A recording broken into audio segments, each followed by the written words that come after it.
Samael Aun Weor. Capítulo 24. La personalidad humana. Un hombre nació, vivió 65 años y murió. Pero ¿dónde se encontraba antes de 1900 y dónde podrá estar después de 1965? La ciencia oficial nada sabe sobre todo esto. Esta es la formulación general de todas las cuestiones sobre la vida y la muerte. Axiomáticamente podemos afirmar: el hombre muere porque su tiempo termina. No existe ningún mañana para la personalidad del muerto. Cada día es una onda del tiempo, cada mes es otra onda del tiempo, cada año es también otra onda del tiempo, y todas estas ondas encadenadas en su conjunto constituyen la gran onda de la vida. El tiempo es redondo y la vida de la personalidad humana es una curva cerrada. La vida de la personalidad humana se desarrolla en su tiempo, nace en su tiempo y muere en su tiempo. Jamás puede existir más allá de su tiempo. Esto del tiempo es un problema que ha sido estudiado por muchos sabios. Fuera de toda duda, el tiempo es la cuarta dimensión. La geometría de Euclides solo es aplicable al mundo tridimensional, pero el mundo tiene 7 dimensiones y la cuarta es el tiempo. La mente humana concibe la eternidad como la prolongación del tiempo en línea recta. Nada puede estar más equivocado que este concepto, porque la eternidad es la quinta dimensión. Cada momento de la existencia se sucede en el tiempo y se repite eternamente. La muerte y la vida son dos extremos que se tocan. Una vida termina para el hombre que muere, pero empieza otra. Un tiempo termina y otro comienza. La muerte se halla íntimamente vinculada al eterno retorno. Esto quiere decir que tenemos que regresar a este mundo después de muertos para repetir el mismo drama de la existencia. Mas si la personalidad humana perece con la muerte, ¿quién o qué es lo que retorna? Es necesario aclarar de una vez y para siempre que el yo es lo que continúa después de la muerte, que el yo es quien retorna, que el yo es quien regresa a este valle de lágrimas. Es necesario que nuestros lectores no confundan la ley del retorno con la teoría de la reencarnación enseñada por la teosofía moderna. La citada teoría de la reencarnación tuvo su origen en el culto de Krishna, que es una religión indostaní de tipo védico, desgraciadamente retocada y adulterada por los reformadores. En el culto auténtico original de Krishna, solo los héroes, los guías, aquellos que ya poseen individualidad sagrada, son los únicos que se reencarnan. El yo pluralizado retorna, regresa, mas esto no es reencarnación. Las masas, las multitudes retornan, pero eso no es reencarnación. La idea del retorno de las cosas y los fenómenos, la idea de la repetición eterna, no es muy antigua y podemos encontrarla en la sabiduría pitagórica y en la antigua cosmogonía del Indostán. El eterno retorno de los días y noches de Brahma, la repetición incesante de los kalpas, etc., están invariablemente asociados en forma muy íntima a la sabiduría pitagórica y a la ley de la recurrencia eterna o eterno retorno. Gautama el Buda enseñó muy sabiamente la doctrina del eterno retorno y la rueda de vidas sucesivas, pero su doctrina fue muy adulterada por sus seguidores. Todo retorno implica desde luego la fabricación de una nueva personalidad humana. Esta se forma durante los primeros 7 años de la infancia. El ambiente de familia, la vida de la calle y la escuela dan a la personalidad humana su tinte original característico. El ejemplo de los mayores es definitivo para la personalidad infantil. El niño aprende más con el ejemplo que con el precepto.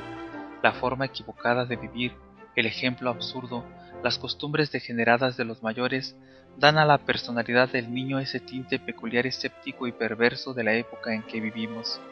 En estos tiempos modernos el adulterio se ha vuelto más común que la papa y la cebolla, y como es apenas lógico, esto origina escenas dantescas dentro de los hogares. Son muchos los niños que por estos tiempos tienen que soportar, llenos de dolor y resentimientos, los látigos y palos del padrastro o de la madrastra.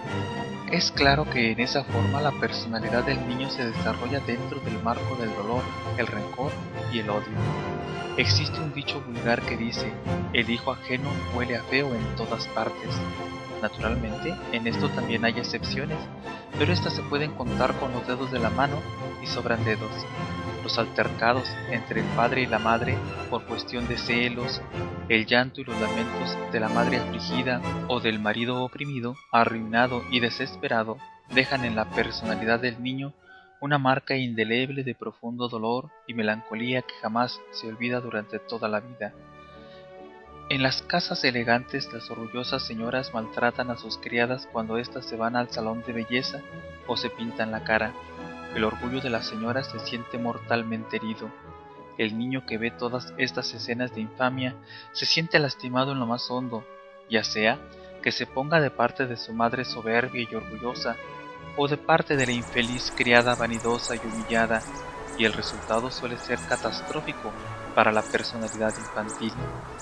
Desde que se inventó la televisión, se ha perdido la unidad de la familia. En otros tiempos, el hombre llegaba de la calle y era recibido por su mujer con mucha alegría. Hoy en día, ya la mujer no sale a recibir a su marido a la puerta porque está ocupada viendo televisión. Dentro de los hogares modernos, el padre, la madre, los hijos, las hijas parecen autómatas inconscientes ante la pantalla de televisión.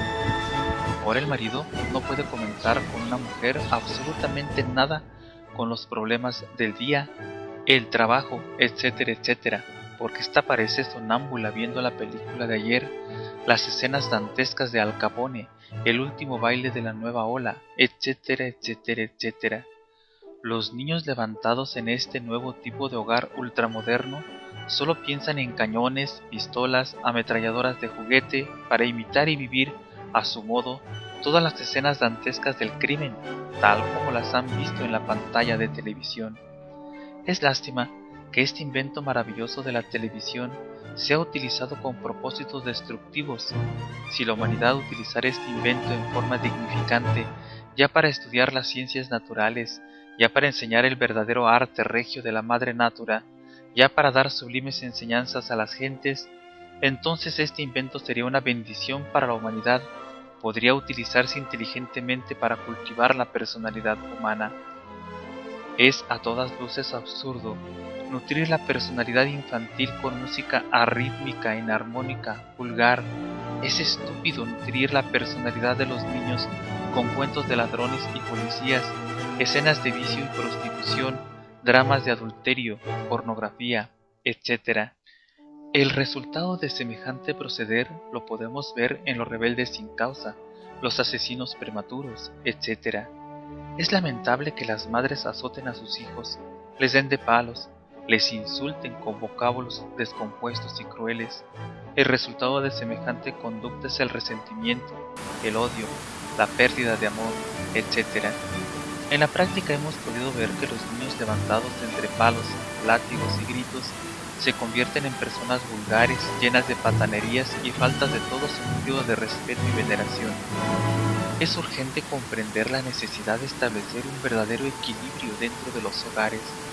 Es indispensable saber que la dulzura y la severidad deben equilibrarse mutuamente en los dos platillos de la balanza de la justicia.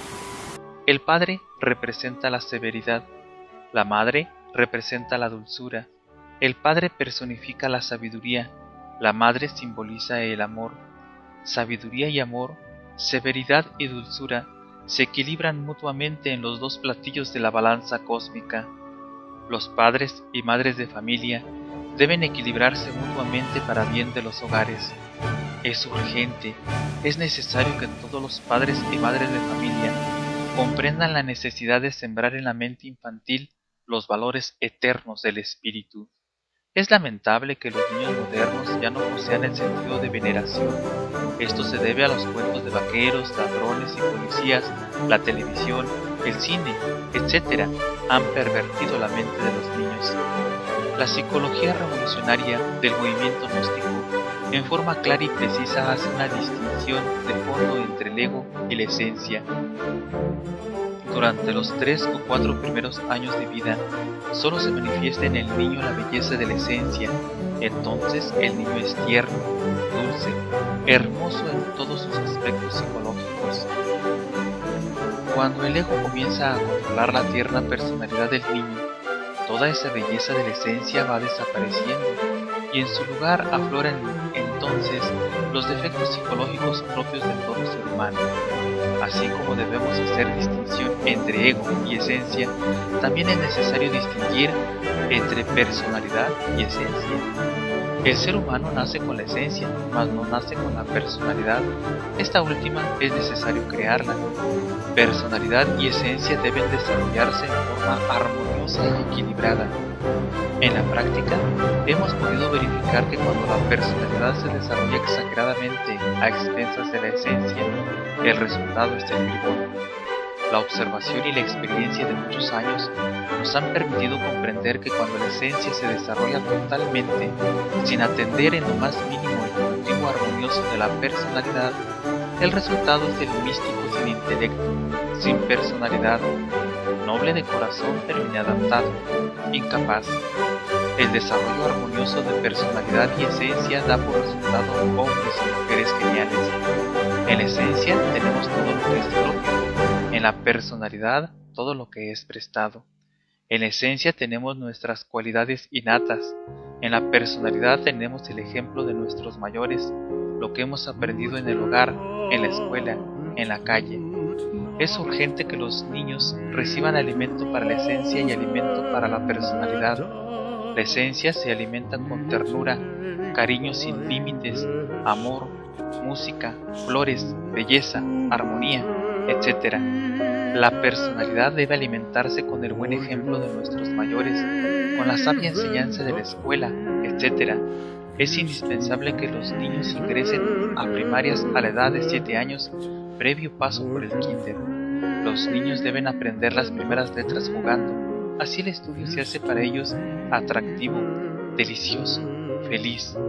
La educación fundamental enseña que desde el mismo kinder o jardín para niños debe atenderse en forma especial cada uno de los 3 aspectos de la personalidad humana, conocidos como pensamiento, sentimiento y acción. Así la personalidad del niño se desarrolla en forma armoniosa y equilibrada.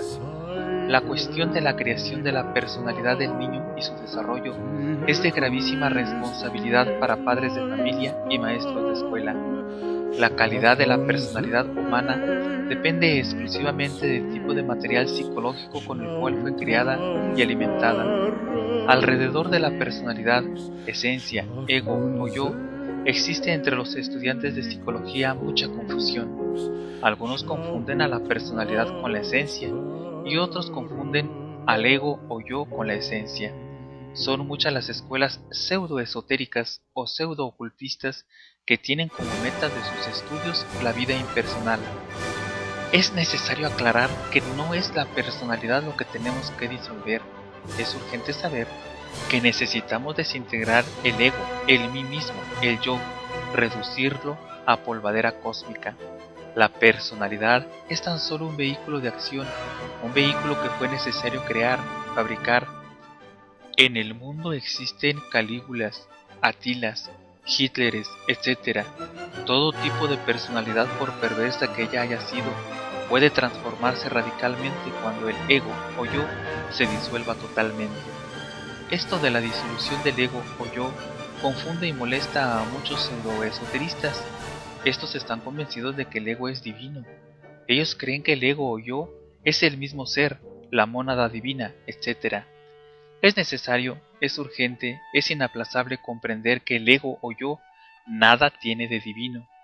El ego o yo es el Satán de la Biblia, manojo de recuerdos, deseos, pasiones, odios, resentimientos, concupiscencias, adulterios, herencia de familia, razas, nación, etcétera, etcétera, etcétera. Muchos afirman en forma estúpida que en nosotros existe un yo superior o divino y un yo inferior. Superior o inferior son siempre 2 secciones de una misma cosa. Yo superior, yo inferior, son 2 secciones del mismo ego. El ser divinal, la mónada, el íntimo, nada tiene que ver con ninguna forma del yo. El ser es el ser y eso es todo. La razón del ser es el mismo ser. La personalidad en sí misma solo es un vehículo y nada más. A través de la personalidad puede manifestarse el ego o el ser, todo depende de nosotros mismos. Es urgente disolver el yo, el ego, para que solo se manifieste a través de nuestra personalidad la esencia psicológica de nuestro verdadero ser. Es indispensable que los educadores comprendan plenamente la necesidad de cultivar armoniosamente los tres aspectos de la personalidad humana: un perfecto equilibrio entre personalidad y esencia, un desarrollo armonioso del pensamiento, emoción y movimiento, una ética revolucionaria, constituyen los basamentos de la educación fundamental.